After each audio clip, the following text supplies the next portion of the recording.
ಇಲ್ಲಿ ದೀಪ ಹಚ್ದೆ. ನನ್ಗೆ 6 ತಿಂಗಳು ಹುಷಾರಿರ್ಲಿಲ್ಲ, ಕೆಮ್ಮು, ಬರೀ ಕೆಮ್ಮು. 15 ಜನ ಸರ್ಜರಿ ತೋರ್ಸಿದ್ದು, ಹುಷಾರೇ ಆಗಿರ್ಲಿಲ್ಲ. ಇಲ್ಲಿ ಬಂದ್ ಫಸ್ಟ್ ದಿನ ಬಂತ ಕೂಡ್ಲೇನೆ ಏನೋ ಒಂದು ಪಾಸಿಟಿವ್ ವೈಬ್ ಸಿಕ್ತು ನನ್ಗೆ. ಆಗ್ಲೇ ಇದು 3ನೇ ಸಲ ಇಲ್ಲಿ ಬರ್ತಾ ಇರೋದು, ಇದಾರೆ ಅಂತ. ಅವತ್ತು ಸಂಜೆಯಿಂದಾನೇ ಕೆಮ್ಮು ಇಲ್ಲ ನನ್ಗೆ, ಅಷ್ಟು ಬೆಟರ್ ಆಗ್ಬಿಟ್ಟೆ ನಾನು. 2ನೇ ಸತಿಗ್ ಬಂದಾಗ ಪೂರಾ ಕ್ಲಿಯರ್, ನನ್ಗೆ ಕೆಮ್ಮಿಲ್ಲ, ಏನಿಲ್ಲ. ಡಾಕ್ಟರ್ ಹತ್ರ ಹೋಗಿ ತೋರ್ಸಿದಕ್ಕೆ ಹೊಟ್ಟೆ ಇನ್ಫೆಕ್ಷನ್ ಅಂದ್ರು ಅಷ್ಟೇ. ಅದ್ ಬಿಟ್ರೆ ಬೇರೆ ಏನೇನಿಲ್ಲ. ರಾಯರ ಬಂದೆ, ಎಲ್ಲ ಒಳ್ಳೇದಾಯ್ತು.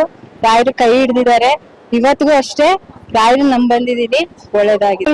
ರಾಯರ್ ಇದಾರೆ ಇಲ್ಲಿ, ರಾಯರ್ ಇರೋದಕ್ಕೇನೆ ನಾನು ಇವತ್ತು ಇಲ್ಲಿ ಇದ್ದೀನಿ. ಹೇಳ್ಬೇಕು ಅಂದ್ರೆ ನನಗೆ ಎಷ್ಟೋ ಜನ ಅದೇ ಹೇಳ್ತಾ ಇದಿಲ್ಲ, 15 ಜನ 16 ಜನ ಸರ್ಜನ್ಸ್ ತೋರ್ಸಿರೋದು ನಾನು.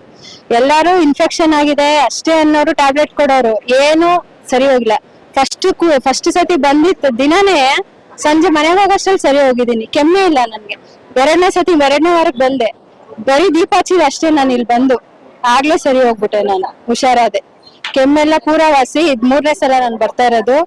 ಆರಾಮಾಗಿದ್ದೀನಿ, ರಾಯರ ಆಶೀರ್ವಾದ, ಚೆನ್ನಾಗಿದ್ದೀನಿ. ಬನ್ನಿ, ಯಾರಾದ್ರೂ ಸರಿ. ಇಲ್ಲಿ ಕಾಯೇ ಕಟ್ಬೇಕು, ದುಡ್ಡೇ ಕೊಡ್ಬೇಕು, ತುಳಸಿನೇ ಕೊಡ್ಬೇಕು ಅನ್ನೋದೇನಿಲ್ಲ. ರಾಯರನ್ನ ನಂಬ್ಕೊಂಡ್ ಬನ್ನಿ, ಭಕ್ತಿಯಿಂದ ಬೇಡ್ಕೊಂಡ್ ಹೋಗ್ರಿ, ಖಂಡಿತ ಒಳ್ಳೇದಾಗುತ್ತೆ. 100ಗೆ 200% ಒಳ್ಳೇದಾಗುತ್ತೆ. ನಿಮ್ಮ ರೈಟ್ ಹ್ಯಾಂಡ್ ಆಗಿ ನಿಂತ್ಕೊಂತಾರೆ ರಾಯರು, ಯಾವಾಗ್ಲೂ ಜೊತೆಲಿ ಇರ್ತಾರೆ. ಅವ್ರ ಆಶೀರ್ವಾದ ಖಂಡಿತ ಎಲ್ಲರಿಗೂ ಇರುತ್ತೆ. ಎಕ್ಸಾಂಪಲ್ ನಾನೇನೆ, ಒಂದ್ ಲೋಟ ನೀರಲ್ಲಿದ್ದೆ ನಾನು 1 ತಿಂಗಳು. ಇವತ್ತು ಇಷ್ಟು ಚೆನ್ನಾಗ್ ಆಗಿದ್ದೀನಿ ಅಂದ್ರೆ ಕಾರಣ ರಾಯರೇನೆ. ಇವತ್ ರಾಯರನ್ನ ಬಂದಿದ್ದೀನಿ, ಇವತ್ತಿಗೂ ಸಹ ಅವರೇ ಕಾಪಾಡ್ತಾ ಇರೋದು.